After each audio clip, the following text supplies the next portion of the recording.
about what happens if somebody files a complaint with the Omaha Police, what the process is, how you go about doing it, and what happens from the police department side. Now we're going to take a look at that same issue from the citizen side.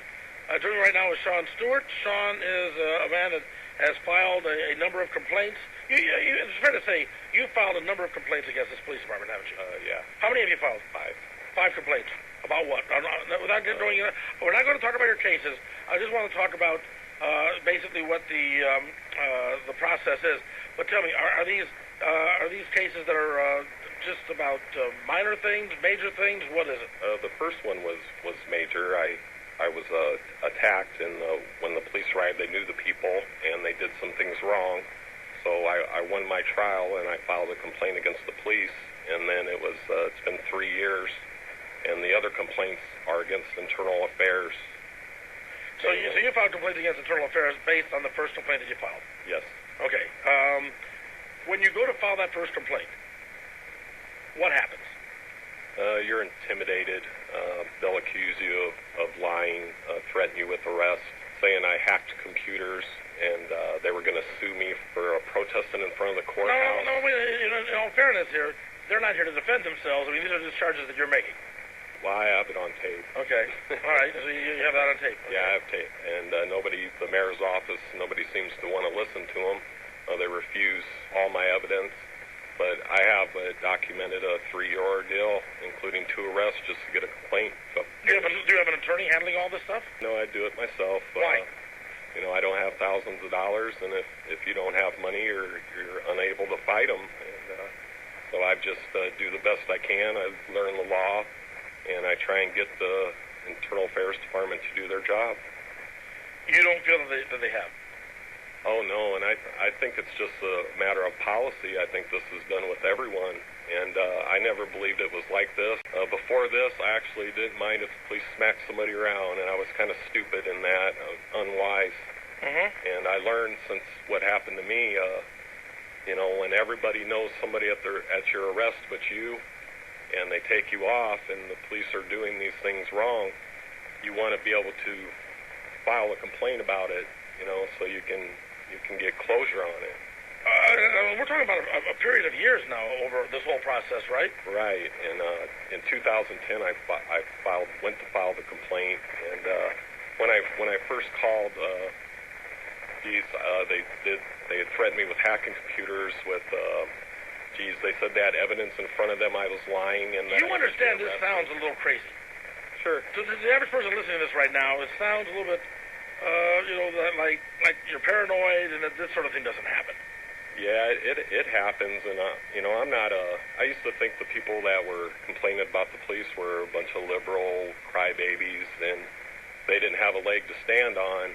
And I'm more of a right-wing person. If you ask people, and I just didn't believe it was like this. And once I got into the contract and learned a few things about it, unless you got them on video, they're immune. There's no law or anything in the policy that makes them do the investigations. It's their accreditation, and that is based on their word. So they send a report to the agency saying, we do investigations. Well, I have one for 3 years. They weren't doing it, and they did everything they could to stop me from filing it. Everything. They were at my house every day, and it's not paranoia. It was something happened to me. I was minding my own business. The police did something wrong. I had never been involved with the police before, never speeding ticket, nothing. I was 38 years old, and I'm thrown in this car to protect the police, their family, and their friends, and I needed closure on that. So when I go to file a complaint, I'm threatened with arrest. I'm harassed, and it's... Well, in fairness now, charges have been filed against you now for protection. There have been protection orders against some of the police officers, and you've broken those protection orders, right? Well, last March, the police, one of the internal affairs officers came to my work, and his family is friends with the officer I filed the complaint against, and they found out I had a tape of the city attorney, the city prosecutor, David Smallheiser, talking about a certain police officer committing perjury, lying to have me arrested. And I played the tape for him, and 4 days later I was arrested for phone intimidation. Then they changed it to disturbing the peace, and then when I was beating them on that, they changed it to obstructing government operations. I just won my appeal, and during the appeal, they said the judge took my right to a jury, he took my right to a lawyer, and he convicted me with no evidence. And so I was warned against having. I'll be honest. I was warned against having you on this program. Sure. Okay. They say that you're a guy that just you file complaint after complaint after complaint, and so this to me, I mean, to a lot of people. By the way, you say you gave the information. You consider yourself to be a far right-wing guy and didn't really think about this sort of thing before. I'll also say this only because I think perception is with a lot of people that you must be black if you're having these problems with the police, and that's not the case at all. You're a white man. Not to bring race into it, but I think that sometimes that is an issue with some people at least. So bring that up. That this is so this is not a racial thing. This is you, but you. And if you tell people that you have these issues with the police, you're automatically against the police, and you're a liberal lunatic. If I'm just filing frivolous complaints, I got one here, says that they neglected their duty when they were investigating my internal affairs complaint. Well, that's the lieutenant in charge of internal affairs, and he sits on the union board with the officer he was investigating. And they were lying to me over time and losing my investigation on shelves and everything else. So these aren't frivolous. Why would they be frivolous if they're agreeing with me? Okay, so what has the final outcome been now? You filed the complaints. Now, you filed the complaint against the officer right away, right? I received my very first complaint I filed in 2010. I was fighting to get it completed because they were, like I said, they'd lose it on shelves and they tell me they forgot to do it, and I caught them lying. And so I was making noise so it would get back to internal affairs for them to complete the investigation. And that's when they made up some things to come to my job and took me away. Now, Captain Schaefer was here, and he was talking about the 100-day thing. If you file a complaint, and if there's going to be disciplinary action against the police officer, it has to happen within 100 days. Does that mean you have to file the complaint within 100 days, or the investigation has to be completed within 100 days? From the time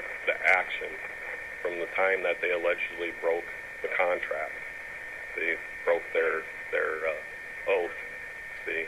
So when, let's say I had a complaint that an officer committed perjury and I had to wait for the court transcripts, it took me 100 days. So when the officer, who was a family friend of the officer who was investigating, found out I had the transcripts, he closed the investigation days before he was supposed to meet with me, and then sent the chief an investigation for perjury without transcripts. Mm-hmm. And I have audio. I'm asking them, how do you investigate perjury without transcripts? And they're just fumble over themselves. How could you complete the investigation for perjury and not wait for those? Because, Sean. And everything is about what they'll tell you, why don't you get over it? Why don't you move on? And all these things. And the reason is that when they come and take you away and put you in a car, you want to know why.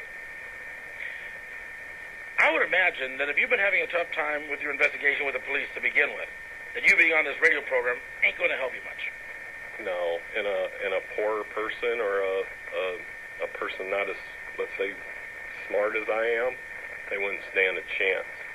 What is your purpose of coming out then and doing this?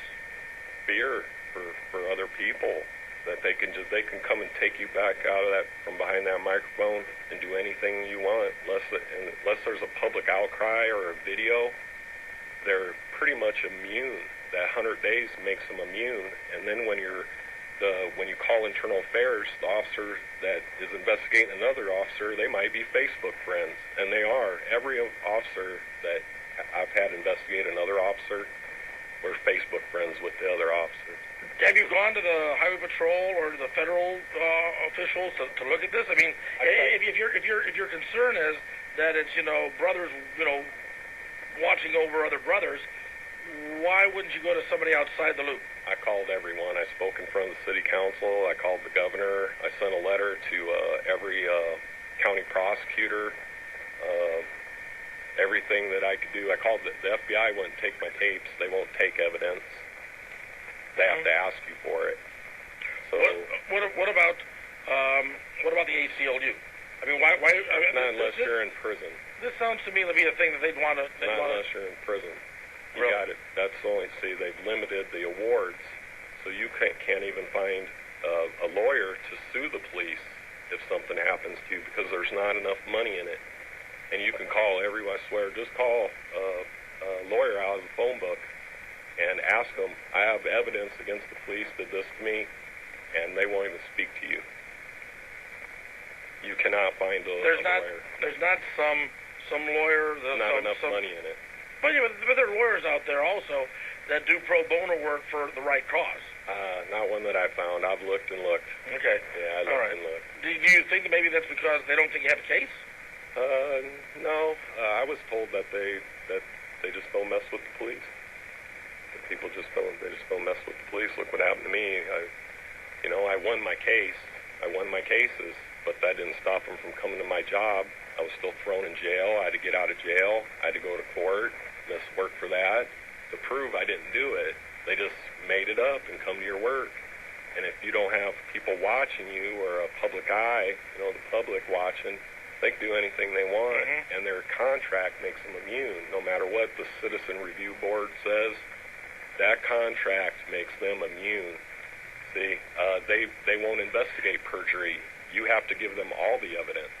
At the same time, you would understand it if the police officers. As a matter of fact, when we had Captain Schaefer here, he was talking. He says they get complaints from people that just think the officers are being rude.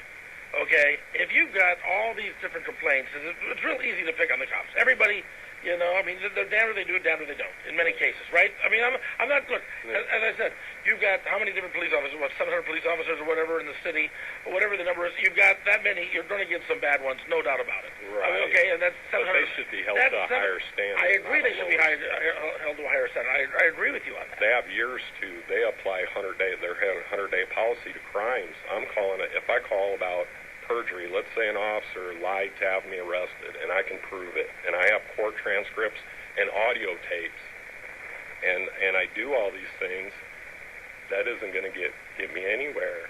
I'm going to be the one they're just going to be at my job and take me away.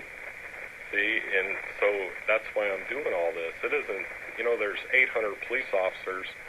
Somebody has to do it.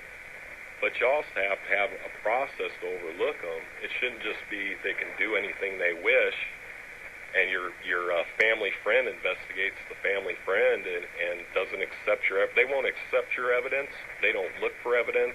They won't buy a court transcript. You have to furnish everything to prove what happened. And I have 2 letters proving that my first arrest, they didn't investigate it properly. And Internal Affairs, that's the lieutenant of Internal Affairs that they said neglected his duty when it come to my case. But at the same time, like you say, you have these letters, so they're corresponding with you. They're working with you on this, right?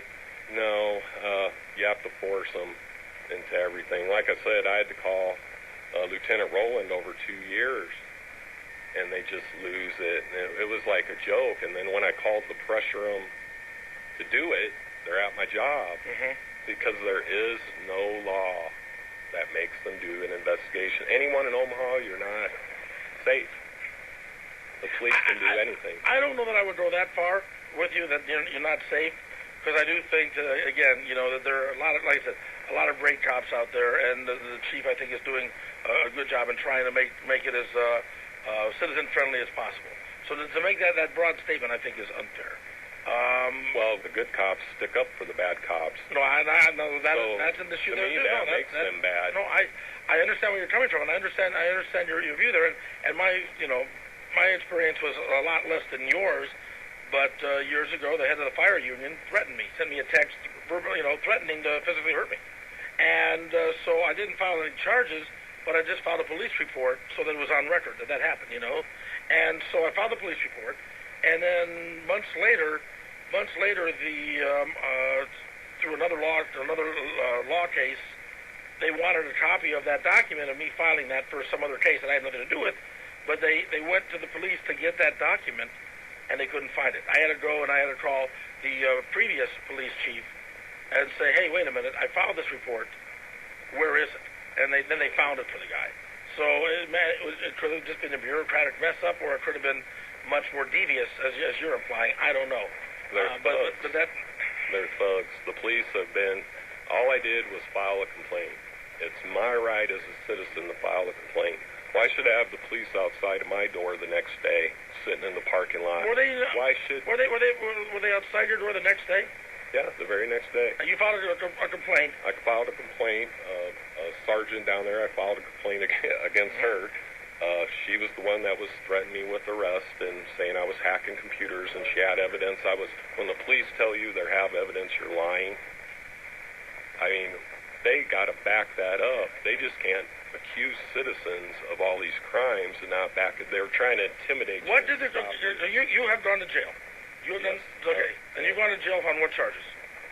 Well, the first time they arrested me for the phone intimidation, I just had my arrest, 12 hours in jail, and I won that case. And then just last month, in March, I was arrested when they found out that I had audio tapes. 4 days later, they were at my job. The family friend of the officer I filed a complaint against, they're at my job. They took me away, and that was for breaking up. The police got a protection order on me for calling. They had to lie to get it, and I can prove they lied to get it. And I'm going to win this case. But I would think that if you've got a case here where you're accusing the police of lying, okay, and you say you got proof that they lied, nobody cares. But there's got to be. I would think there's got to be some. I have the audio tapes. I took them to the mayor's office, and Mr. Patelin, the head of security, wouldn't accept my audio tapes. They won't accept them because then they can say there's nothing they know about. I can't believe that you couldn't find an attorney that would say. I called Robert Wagner's attorney. I had to call Chicago. Well, Robert Wagner couldn't find an attorney here. And I had an attorney tell me, you're not going to find an attorney here. There's not enough money in it. When they limited the awards against the police, you have to go to prison. Like for the ACLU to help you, they're helping people in prison. Well, there's no damages to you unless you're in prison for years.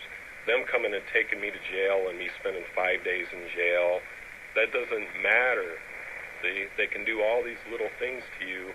And if it wouldn't have been for what I did to protect myself with the audio tapes, I would have been convicted. And like I said, they took my right to a jury. They took my right to a lawyer. Have you taken this story to the World Herald?